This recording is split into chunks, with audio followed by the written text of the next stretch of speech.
Hello students, मैं हूं श्वेता और आज हम करने जा रहे हैं कक्षा 9 हिंदी का कार्यपत्रक 27। तारीख है 10/9/2021। तो यहाँ पर सभी बच्चों को ध्यान रखना है कि जो आज का कार्यपत्रक है इसमें दी गई कविता को ध्यान से पढ़ना है और उसके बाद दिए गए प्रश्नोत्तर को अच्छे से करना है। तो ये बहुत सुंदर सी कविता है, चलिए देख लेते हैं क्या कहा गया है आपको शुरुआत में। प्यारे बच्चों, हमारे आसपास या घर आंगन के पेड़ और पौधों से हमारी कई वस्तुएं, यादें और भावनाएं जुड़ी होती हैं। तो आपको यहाँ पे क्या बोला गया, हमारे घर में या घर के आंगन में या फिर घर के आसपास जो भी चीज़ें हैं, वहाँ पे जो भी पेड़ पौधे हैं, कोई भी वस्तु है, उनसे हमारी यादें और भावनाएं जुड़ी होती हैं। क्या जुड़ी होती हैं? यादें और भावनाएं। बचपन से जब बड़े होते हैं तो बहुत सारी ऐसी चीज़ें हम देखते हैं जो कि हम उससे लिंक करते हैं कि बचपन में हम जब छोटे थे ना तो इसी पेड़ पर झूला झूला करते थे। छोटे छोटे बच्चे थे और झूला लगाते थे, गिरते थे, फिर उस झूले को बांधते थे। ऐसी यादें होती हैं आपकी।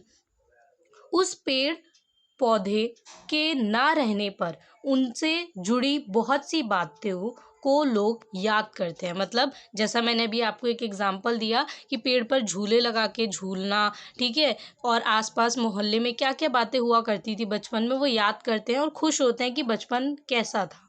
इसी भाव को व्यक्त करती हुई इस कविता को पढ़िए और समझकर प्रश्नों के उत्तर दीजिए। आपको बोला गया ऐसी ही एक कविता आपको दी गई है जिसमें उससे जुड़े कुछ प्रश्न उत्तर दिए गए हैं, आपको ये पूरे करना है।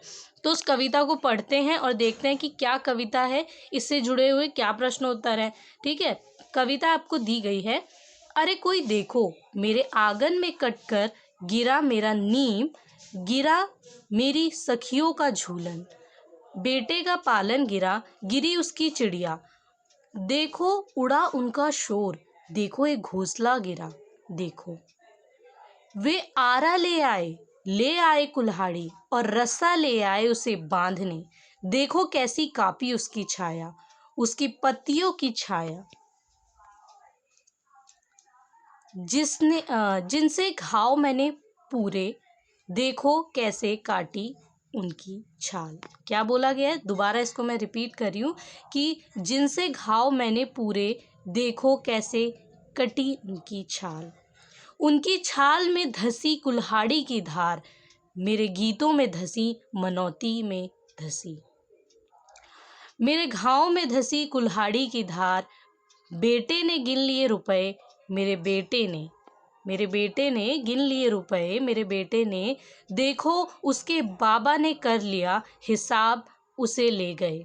ठीक है, देखो उसके बाबा ने कर लिया हिसाब, उसे ले गए, जैसे कोई ले जाए लावारिश लाश, घसीट कर ऐसे उसे ले गए आंगन की धूप, छां सुबह शाम चिड़ियों का शोर, ले गए ऋतुएं अब तक का संग, साथ सुख दुख सब जीवन ले गए। तो यहाँ पे वो क्या कहता है, इस कविता का तात्पर्य क्या है? इस कविता का तात्पर्य, अर्थ, मतलब सिर्फ इतना सा है कि एक पेड़ नहीं काटा है उन्होंने, सिर्फ एक पेड़ नहीं काटा है, उससे जुड़ी हुई जितनी यादें हैं वो सब काट डाली हैं। सिर्फ किस लिए? कुछ पैसों के लिए।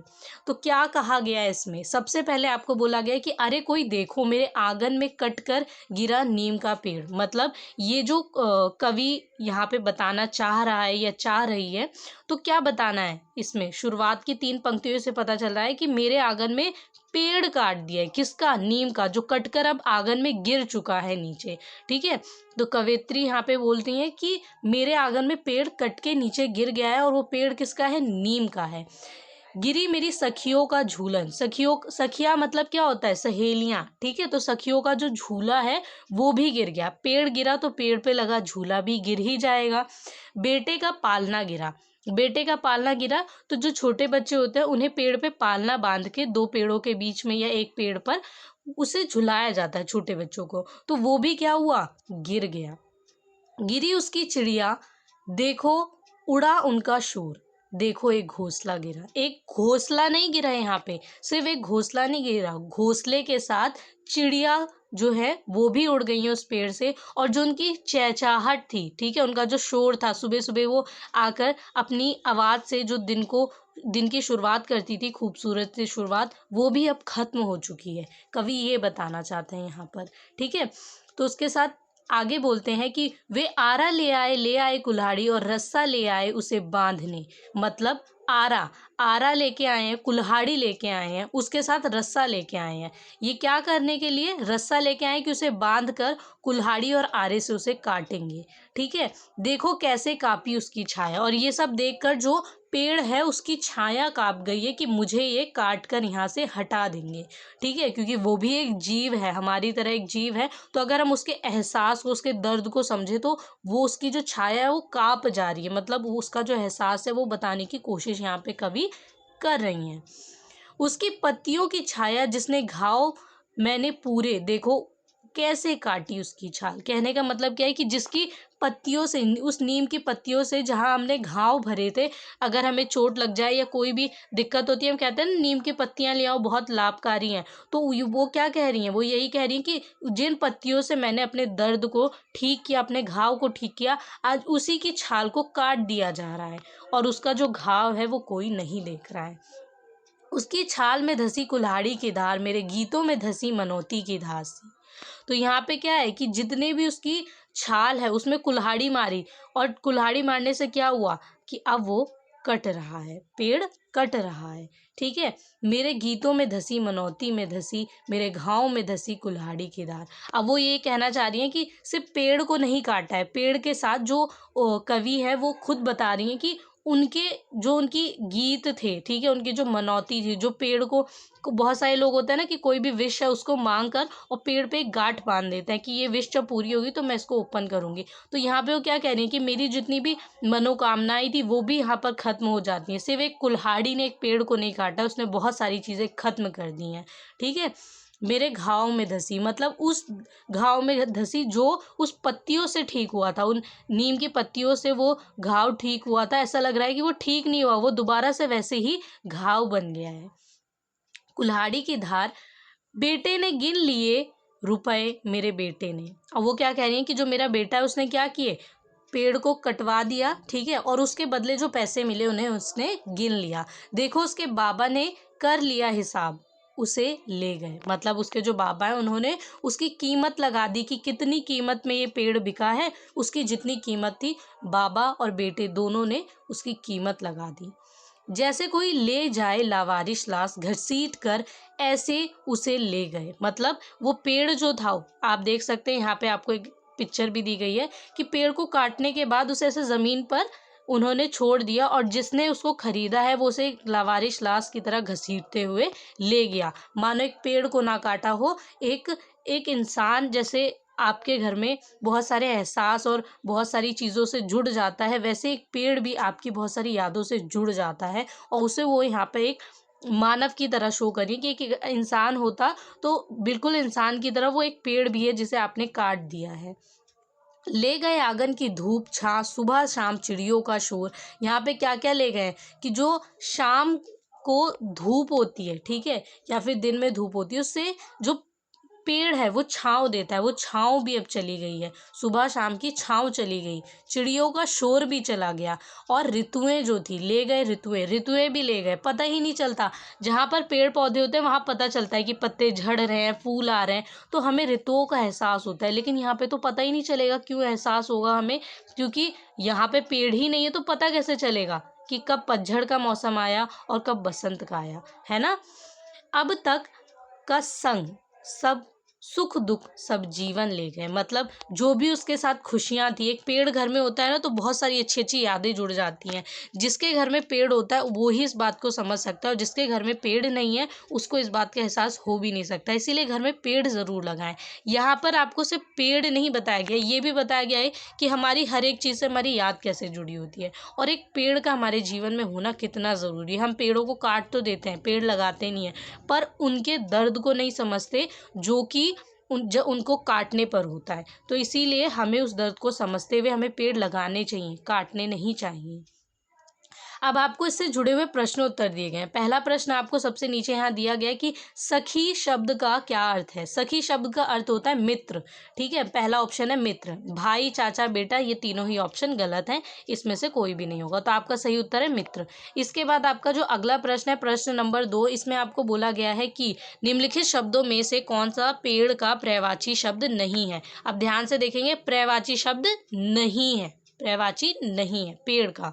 तो पादप मतलब तो वृक्ष होता ही है, तरु मतलब भी वृक्ष होता है, और वृक्ष मतलब भी, मतलब यहाँ पर पेड़ जो है, पादप, तरु, वृक्ष एंड पेड़, ये जो चारों है ये सही है, ये चारों क्या है, पर्यायवाची। बट आपको पूछा गया नहीं है पर्यायवाची, इसका मतलब वंशी। वंशी क्या है, वंशी अगर आप एग्जाम्पल देखें तो वंशी यहाँ पर गलत ऑप्शन है, ठीक है, ये पर्यायवाची नहीं है, तो इसे आप टिक करेंगे कि ये वंशी जो है ये पर्यायवाची नहीं है। इसके बाद आपको दिए गए हैं प्रश्न नंबर 3, 4, 5, 6, 7, ये हम अभी करेंगे स्लाइड पर। इसके बाद हम देख लेते हैं गतिविधि। गतिविधि में आपको दिया गया है कि अपने परिवार के लोगों से पेड़ से जुड़े खेलों, रीति रिवाजों और घटनाओं पर चर्चा कीजिए तथा पेड़ से जुड़े किसी एक खेल के बारे में लिखकर विद्यालय के व्हाट्सएप समूह पर साझा कीजिए। देखिए, ये आपको वर्कशीट कॉपी में नहीं करना है, ये आपको एक्टिविटी दी गई है, इसे कॉपी में नहीं लिखना है, इसको आपको बोला गया कि अपने व्हाट्सएप समूह पर, मतलब स्कूल के ग्रुप में आपको भेजना है। दूसरी बात कि इसमें आपको अपने परिवार या आसपास के जितने लोग हैं, आपके अड़ोसी पड़ोसी, उनसे पेड़ से जुड़े जो खेल कूद होते हैं, ठीक है, बहुत सारे ऐसे गांव और जो रूरल एरियाज़ हैं वहाँ पे आप देखेंगे कि कुछ ऐसे पेड़ से जुड़े हुए खेल होते हैं या रीति रिवाज होते हैं, जो कि आपको वहाँ पे एक एग्जाम्पल के तौर पर लिखना है, और लिखने के बाद उसको अपने व्हाट्सएप पर शेयर करना है। एक एग्जाम्पल और मैं आपको दे सकती हूँ अगर इसका दूँ, तो वट वृक्ष। वट वृक्ष की पूजा आपने सुनी होगी कि वट वृक्ष की पूजा की जाती है, महिलाएं करती हैं, पति के लिए व्रत रखती हैं, ठीक है, तो एक एग्जाम्पल मैंने दिया है। आप भी ऐसे बहुत सारे एग्जाम्पल यहाँ पर यूज़ कर सकते हैं अपने अकॉर्डिंग, जो भी आपको सही लगे। अब इसके अलावा आपको कोविड के संदर्भ में उचित व्यवहार संबंधी से भी संदेश दिया गया है। 2 गज अथवा 6 फीट की शारीरिक दूरी का पालन करें। तो चलिए प्रश्नोत्तर देख लेते हैं स्लाइड पर। तो देख लेते हैं प्रश्न नंबर 3। प्रश्न नंबर 3 में आपको बोला गया है कि आंगन में कौन सा पेड़ कटकर गिरा। कटकर कौन सा पेड़ गिरा था, तो इसका उत्तर अगर आप देखें तो उत्तर है इसका, आंगन में नीम का पेड़ कटकर गिरा। क्या, कौन सा पेड़ काटा गया था, नीम का पेड़ काटा गया था। प्रश्न नंबर 4 है, पेड़ के गिराने पर कवि ने क्या क्या गिरने या खत्म होने की बात की है, उसकी सूची बनाइए। तो कौन सी ऐसी चीज़ें हैं जो गिरी हैं या खत्म हो गई हैं पेड़ के गिरने पे या उसे गिराने पर, तो इसकी सूची आपको बतानी है। उत्तर है, पेड़ के गिराने पर कवि ने सखियों का झूला, बेटे का पालना, चिड़िया का शोर और घोंसला गिरने या खत्म होने की बात की है। मतलब क्या क्या चीज़ें खत्म हो गई हैं यहाँ पर या फिर गिर गई हैं, तो अगर सिंपली देखें हम, सखियों का झूला यहाँ पर हट गया है, बेटे का जो पालना है वो हट गया है, चिड़ियों का शोर हट गया है और घोंसला जो है वो भी हट गया है। तो यहाँ पे कुछ चीज़ें खत्म हुई हैं और कुछ चीज़ें हट गई हैं, ठीक है। जैसे खत्म क्या हुआ है, चिड़ियों का शोर खत्म हो गया है। प्रश्न नंबर 5 है आपका कि ऐसा प्रश्न नंबर 5 है, ऐसा क्यों हुआ कि पेड़ और उसकी छाया डर से कांपने लगी। क्यों डर से कांपने लगी थी। उत्तर है, आरा, कुल्हाड़ी और रस्सा को देखकर पेड़ और उनकी छाया डर से कांपने लगी, ठीक है। तो जो रस्सी थी, कुल्हाड़ी थी और आरा, इन तीनों चीज़ों को देखकर जो पेड़ था उसकी छाया डर से कांपने लगी थी। चलिए अगला प्रश्न देख लेते हैं। अगला प्रश्न आपका है प्रश्न नंबर 6, बेटा और बाबा ने पेड़ के साथ क्या किया। उत्तर है आप लोगों का यहाँ पर, बेटा और बाबा ने पेड़ को बेचकर उसके बदले रुपए गिन लिए। मतलब उन्होंने क्या किया, यहाँ पर पेड़ को बेचा और उसके बदले पैसे लेकर उसे गिन लिया, ठीक है, पैसे इकट्ठा करने की यहाँ पर वो कोशिश कर रहे हैं पेड़ के बदले। प्रश्न नंबर 7 और अंतिम प्रश्न है आपका, इस कविता के आधार पर विचार करके लिखिए कि घर आंगन से पेड़ के कट जाने पर जीवन से क्या क्या खत्म हो जाता है या जाते हैं, ठीक है। ऐसी कौन कौन सी चीज़ें जो पेड़ या आंगन, घर में अगर हम देखें तो घर के आंगन में पेड़ के कट जाने से जीवन में खत्म हो जाती हैं। तो उत्तर देखें कविता के अनुसार, तो घर के आंगन से अगर पेड़ कट जाते हैं तो क्या क्या चीज़ें हमारे जीवन से बहुत कम हो जाती हैं, खत्म हो जाती हैं। वो कौन कौन सी चीज़ें, जैसे पेड़ों की छाया, बच्चों का झूला, चिड़ियों का घोंसला, फल फूल, चिड़ियों की चहचहाहट और भिन्न भिन्न ऋतुओं की पहचान। तो ये सारी चीज़ें क्या हैं, ख़त्म हो जाती हैं घर के आंगन से अगर हम घर के आंगन से पेड़ को काट देते हैं। तो जीवन में ये सारी चीज़ें देखने को नहीं मिलती। जिनके घर में पेड़ पौधे होते हैं उनके घर में वो फल और फूल भी देखते हैं, चिड़िया आती है उनके घर में, सुंदर सुंदर अलग अलग तरीके के पंछी देखने को मिलते हैं, उनकी चहचहाहट सुनने को मिलती है ना, पेड़ों की छाया भी मिलती है। तो इसीलिए कहते हैं पेड़ लगाने चाहिए, जो कि हम आजकल नहीं लगाते हैं। आपको कोशिश करनी चाहिए कि अपने हर एक बर्थडे पे एक पेड़ लगाएं। इससे क्या होगा कि आपके घर में एक छोटा सा पौधा आपके एनवायरनमेंट को भी अच्छा करेगा और आपने कोई अच्छा काम किया अपने बर्थडे के दिन, आपको याद भी रहेगा। तो मैं उम्मीद करती हूँ कि मेरे सभी स्टूडेंट्स इस बात को फॉलो करेंगे। बाकी आपकी चॉइस है, आप ऐसा करें या ना करें, बट अपनी लाइफ में कुछ अच्छा मोटिव रख के फिर आगे चलना चाहिए। तो ये एक छोटा सा मोटिव है जो आप ईजिली कर सकते हैं अपने देश, अपनी सोसाइटी के लिए। सो यहाँ पे आपकी जो वीडियो कंप्लीट होती है। I hope so you liked it. तो चैनल को लाइक, सब्सक्राइब, शेयर करना बिल्कुल भी ना भूलें और कमेंट करके भी ज़रूर बताएं वीडियो कैसी लगी। Thank you student.